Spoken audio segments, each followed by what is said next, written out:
Hello everyone. अभी combined forest services CFS नाम से पोस्ट आई है जिसमें ACF और फॉरेस्ट रेंजर की 2 पोस्ट हैं। उसमें पेपर 2 में साइंस के टॉपिक्स हैं जैसे physics, chemistry, science tech, bio, agriculture, forestry. तो इसमें जो फिजिक्स का टॉपिक है वो मैं लेने वाला हूँ। तो फिजिक्स में आपके गिन के 4 या 5 टॉपिक्स हैं जिनमें टॉपिक की लेंथ कम है लेकिन क्वेश्चंस की वैरायटी बहुत है। तो सबसे पहले चालू करते हैं फिजिक्स में क्या क्या टॉपिक्स हैं। सबसे पहला आपका टॉपिक है कंजर्वेशन ऑफ एनर्जी, जिसमें एनर्जी के बारे में हमको सब डिटेलिंग पढ़नी है। एनर्जी कितने टाइप्स की होती है, एनर्जी कहाँ से प्रोड्यूस करते हैं, कौन कौन से सोर्स हैं, इन सब का क्लासिफिकेशन करना है। इसमें मेन चीज़ है आपको एनर्जी में जो अभी करंट सोर्सेज हैं जैसे न्यूक्लियर एनर्जी हो गया, टाइडल सोर्स हो गया, विंड एनर्जी का हम स्कोप बढ़ा रहे हैं, मतलब नॉन रिन्यूएबल एनर्जी छोड़ के हम जो रिन्यूएबल एनर्जी की तरफ जा रहे हैं उस वैरायटी के क्वेश्चंस पूछे जा रहे हैं। सेकेंड टॉपिक आता है आपका लाइट। लाइट में आपका 10th लेवल का सिलेबस ज़रूर है लेकिन क्वेश्चंस जो हैं और जो उसका क्लासिफिकेशन है लाइट में, रिफ्लेक्शन, रिफ्रैक्शन, डिफ्रैक्शन, डिस्पर्शन, सब कुछ आपका 11th बेस पे आएगा। तो सबसे पहला हम टॉपिक करेंगे कंजर्वेशन ऑफ एनर्जी, दूसरा टॉपिक होगा लाइट, तीसरा है आपका इलेक्ट्रिसिटी, चौथा है इलेक्ट्रिसिटी एंड इट्स इफेक्ट, जिसमें सिर्फ मैग्नेटिक इफेक्ट करना है, केमिकल इफेक्ट और फिजिकल इफेक्ट नहीं करना है। और लास्ट जो है हमारा लाइट में ही डिवीजन दिया हुआ है, रिफ्रैक्शन ऑफ लाइट अलग से टॉपिक दिया हुआ है, तो इसको हम डिटेल में स्टडी करेंगे। सबसे पहले टॉपिक स्टार्ट करते हैं लाइट का।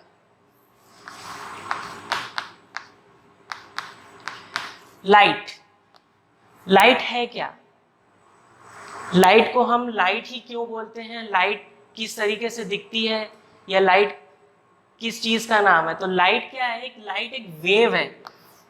कोई भी वेव अपने ही पाथ पे ट्रेवल करती है और लाइट की प्रॉपर्टीज के हिसाब से लाइट 2 प्रॉपर्टी एग्जिबिट करता है।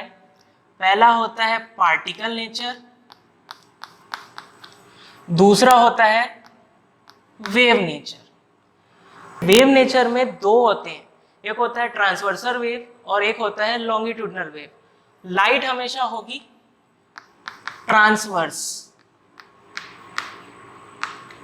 ट्रांसवर्स वेव का मतलब होता है जो अपने जिस पाथ पे जो ट्रेवल कर रही है वेव, वो उसी पाथ में चलते चली जाएगी और साथ में हर जगह पे 90 डिग्री का एंगल बनाएगी। इसको बोला जाता है ट्रांसवर्स वेव। ट्रांसवर्स वेव में कुछ प्रॉपर्टीज होती हैं जैसे इंटरफेरेंस, सुपरपोजिशन, डिफ्रैक्शन और आपके डिस्पर्शन वाले टॉपिक्स। इनमें जो है उसके कारण लाइट का जो नेचर है वो वेव नेचर की तरह बिहेव करता है। दूसरा आता है पार्टिकल नेचर। पार्टिकल नेचर क्या है? जब लाइट किसी फ्लोर पे पार्टिकल्स होते हैं, पार्टिकल्स यानी आपके इलेक्ट्रॉन्स, डस्ट पार्टिकल्स, सब कुछ हो सकते हैं। ये सोर्स ऑफ लाइट है, यहाँ से लाइट एमिट हो रही है, ये लाइट एमिट हो रही है। अब लाइट स्ट्राइक करेगी हर एक पार्टिकल पे, जहां जहां से स्ट्राइक कर सकती है रिफ्लेक्ट होगी अपने से और बाहर निकल जाएगी। इसको बोलते हैं पार्टिकल नेचर।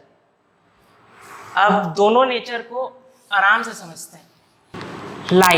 लाइट की डेफिनेशन ये कह सकते हैं, लाइट एक ऐसी वेव है जो किसी पार्ट, किसी सरफेस या किसी चीज पर पड़ने से जब स्ट्राइक बैक या रिफ्लेक्ट होके वापस आएगी तो उस जिस सरफेस पर पड़ रही है उस सरफेस से हमारे पास इमेज बनेगा हमारी आंखों में। हमारी आंखों में, कैमरे में, किसी भी चीज में लाइट पड़ने से ही इमेज आती है। ठीक है। अब लाइट की हम 2 नेचर देख रहे हैं, तो सबसे पहले देखते हैं वेव नेचर। वेव नेचर, अब कोई सोर्स ऑफ लाइट है जिसमें ये लाइट ऐसा ट्रेवल कर रही है। अब लाइट में सबसे पहले एक वेव की कुछ प्रॉपर्टीज होती हैं। पहली होती है प्रॉपर्टी कि उसका एम्पलीट्यूड होगा, तो ये वाला जो होगा एम्पलीट्यूड होगा। अब आता है ये वाला पार्ट, इसको बोलते हैं क्रेस्ट,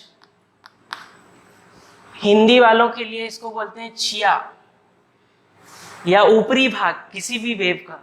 दूसरा होता है नीचे ट्रफ, किसी भी वेव का नीचा भाग। क्रेस्ट और ट्रफ से मिलके ही एक वेव बनती है। अब ऐसी वेव को हम बोलते हैं साइनोसॉइडल वेव, यानी कि सिंपल भाषा में साइन वेव। ठीक है, अब इन वेव का नेचर क्या होता है, जब ये किसी एक पाथ पे ट्रेवल कर रही हो, तो जिस पाथ पे वो ट्रेवल कर रही होंगी वहां पे हर जगह पे वो 90 डिग्री का एंगल बनाते हुए चलेंगी। ठीक है, ये हो गया wave nature.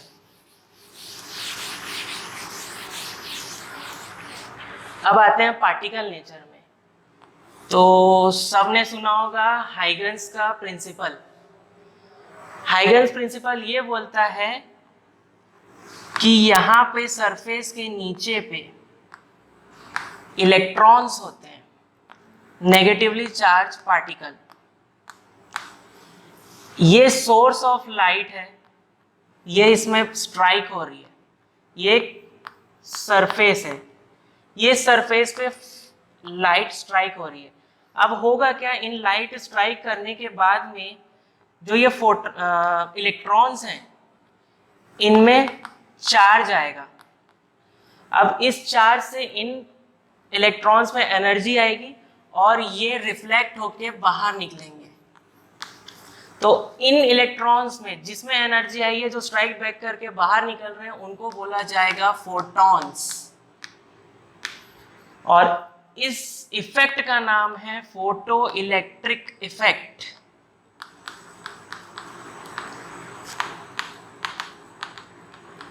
Photo electric effect, जिसके जन्मदाता हैं आइंस्टाइन। अब फोटॉन्स को हम डिनोट करते हैं H से। ये हो गया आपका पार्टिकल नेचर ऑफ लाइट। ठीक है, अब आते हैं लाइट में। एक्चुअली हमको पढ़ना क्या है? लाइट में हमको पढ़ना है उसके इवेंट्स। इवेंट्स में क्या क्या है? सबसे पहले आएगा रिफ्लेक्शन, पहला। दूसरा है रिफ्रैक्शन,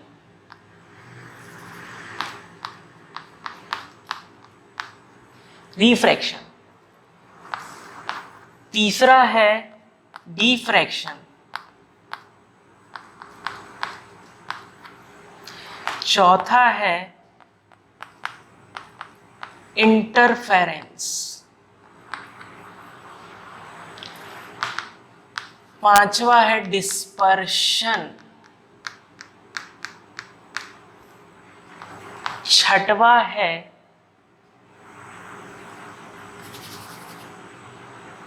अभी फिलहाल इतना ही देखते हैं, छठवा आपको बाद में बताऊंगा, क्योंकि उसके लिए प्रिज्म वाला आपको कॉन्सेप्ट समझना पड़ेगा। तो जैसा कि ये डेमो लेक्चर है, तो इन टॉपिक्स को डिस्कस कर लेते हैं छोटे छोटे पार्ट्स में। सबसे पहले आता है रिफ्लेक्शन। रिफ्लेक्शन कब होगा? जब एक सरफेस ऐसा है और ये सरफेस ऐसा है। ये हो गया आपका नॉर्मल, या जिसको हम बोलते हैं परपेंडिकुलर। अगर लाइट यहाँ से आ रही है, ये होगा पॉइंट ऑफ इंसिडेंस, इसको बोलेंगे इंसिडेंट रे, यानी कि आपतित किरण। और ये आपतित बिंदु जब स्ट्राइक होगी लाइट, और ये सरफेस क्या है, यहाँ पे पॉलिश है। कैसा पॉलिश है? नीचे पे पॉलिश है। नीचे पे पॉलिश है मतलब लाइट जो है वो सीधी डायरेक्ट नीचे नहीं जाएगी, रिफ्लेक्ट होगी और ऊपर की तरफ ट्रेवल करेगी। ये हो गई इंसिडेंस रे, ये हो गए रिफ्लेक्टेड रे, ये हो गया नॉर्मल, ये है एंगल ऑफ इंसिडेंस, ये है एंगल ऑफ रिफ्लेक्शन। इसके दो लॉज हैं। पहला law, angle of incidence is equals to angle of reflection, always, हर बार। दूसरा, इंसिडेंस रे, नॉर्मल, रिफ्लेक्टेड रे, सारी की सारी सेम प्लेन पे हैं।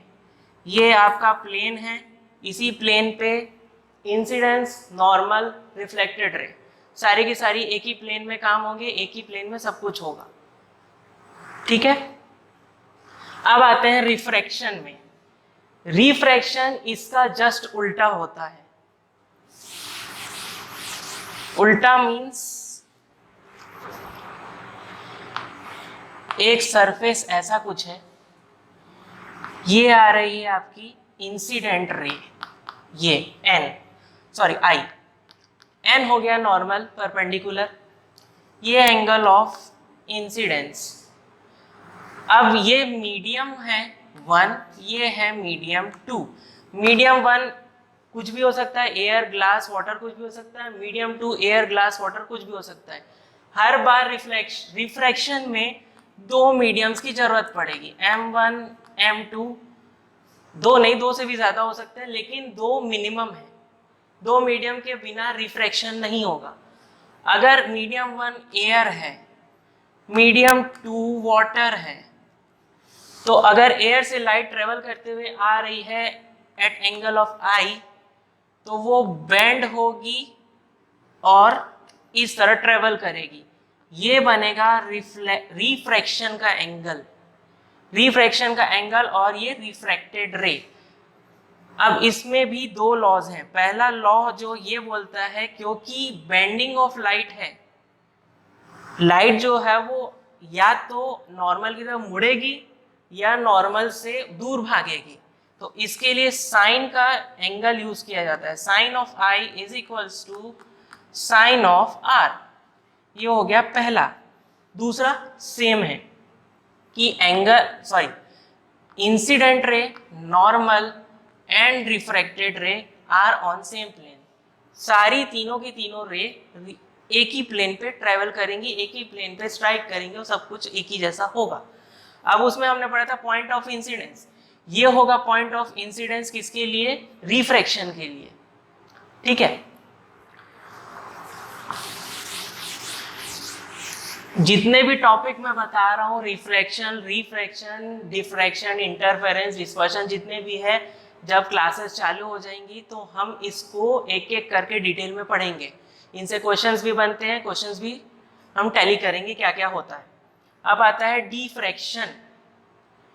ठीक है, डिफ्रैक्शन से पहले समझने के लिए हमको डिस्पर्शन समझना है। डिस्पर्शन क्या होता है? सबने रेनबो बनते हुए देखा होगा। एक लाइट सोर्स है जो सूरज है, वो पूरी तरीके से ऐसा ऐसा लाइट देता है। अब उसकी जो लाइट सोर्स होती है उसको बोलते हैं व्हाइट लाइट।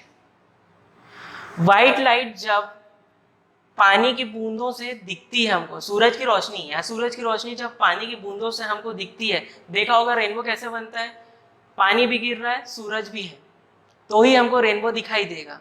तो क्या होगा, जब सूरज की रोशनी पानी की बूंदों पे पड़ेगी तो ये बिखर के 7 रंग देगी।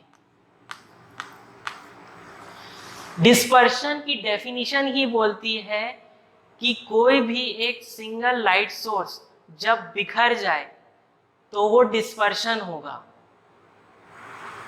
ठीक है, अब सबसे पहले व्हाइट लाइट गई तो ये बनेगा विब ग्योर, यानी violet, indigo, blue, green, yellow, orange, red. 7 colours में बिखरेंगी, जिनकी वेवलेंथ, फ्रीक्वेंसी और ट्रेवलिंग आपको पता होनी चाहिए, क्योंकि वेवलेंथ क्या होती है, ऐसी जाएगी। सबसे कम वेवलेंथ जो होती है वो वायलेट की होती है, सबसे ज़्यादा होती है रेड की। इसलिए ये जो रेड कलर है हम यूज़ करते हैं रेड लाइट सिग्नल में या फिर हमारी गाड़ियों की बैक लाइट में, ताकि दूर से दिखे। ठीक है, फ्रीक्वेंसी होगी जस्ट ऑपोजिट। अब फ्रीक्वेंसी ऑपोजिट है, मींस सबसे जल्दी ट्रेवल करेगा कौन? वायलेट। सबसे धीरे ट्रेवल करेगा रेड। रेड धीरे ट्रेवल कर रहा है, उसकी वेवलेंथ ज्यादा है, इसलिए हम उसको यूज करते हैं। ठीक है, अब आता है इंटरफेरेंस। इंटरफेरेंस क्या है? इंटरफेरेंस मतलब ये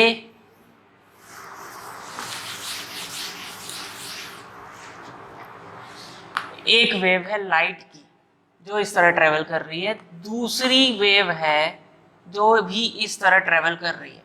अब इन दोनों को मैं जोड़ूंगा। अच्छा, इंटरफेरेंस की डेफिनेशन होती है सुपरपोजिशन ऑफ वेव, मतलब दो वेव्स को जोड़ना। अब दो वेव्स को हम जोड़ेंगे तो पहली वेव हो गई ये, दूसरी वेव हो गई ये। अब इसका प्लस इसके प्लस से, इसका माइनस इसके माइनस से, इसका प्लस इसके प्लस से जुड़ रहा है। तो जो आने वाली वेव है, जो रिजल्टेंट वेव है, या जो हमको सम होके जो वेव मिलेगी, वो कैसी बनेगी? उसका एम्पलीट्यूड बढ़ जाएगा इस तरीके से। दो वेव्स जुड़ने के बाद ये वाला एम्पलीट्यूड, ये एम्पलीट्यूड सारे बढ़ जाएंगे। ये हो गया आपका, इसका नाम देते हैं कंस्ट्रक्टिव इंटरफेरेंस। कंस्ट्रक्टिव मतलब किसी दो चीजों को जोड़ के जो असलियत में रिजल्टेंट मिलता है, मतलब एक दूसरे को सपोर्ट करने वाले। अब होता है दूसरा टाइप डिस्ट्रक्टिव, मतलब कि दूसरे को तोड़ने वाला।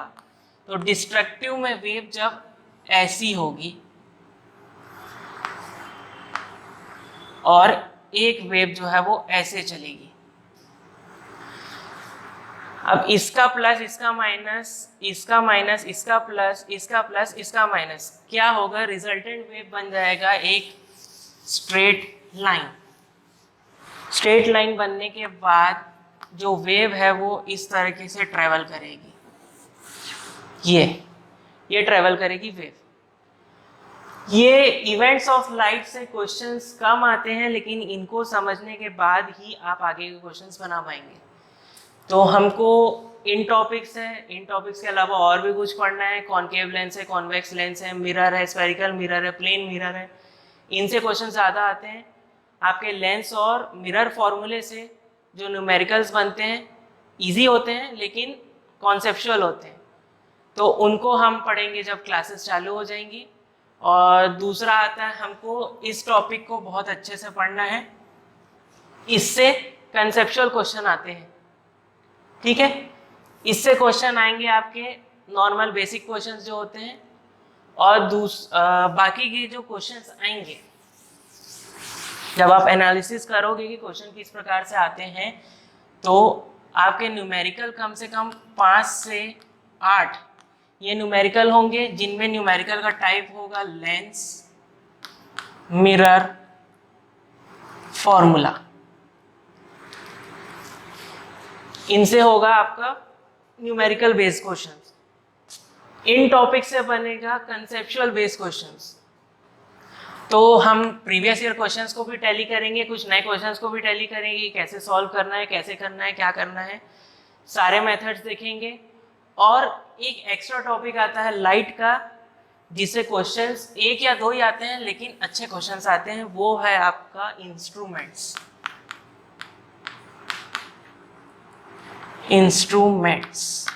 इंस्ट्रूमेंट्स में आपको टेलीस्कोप पढ़ना है,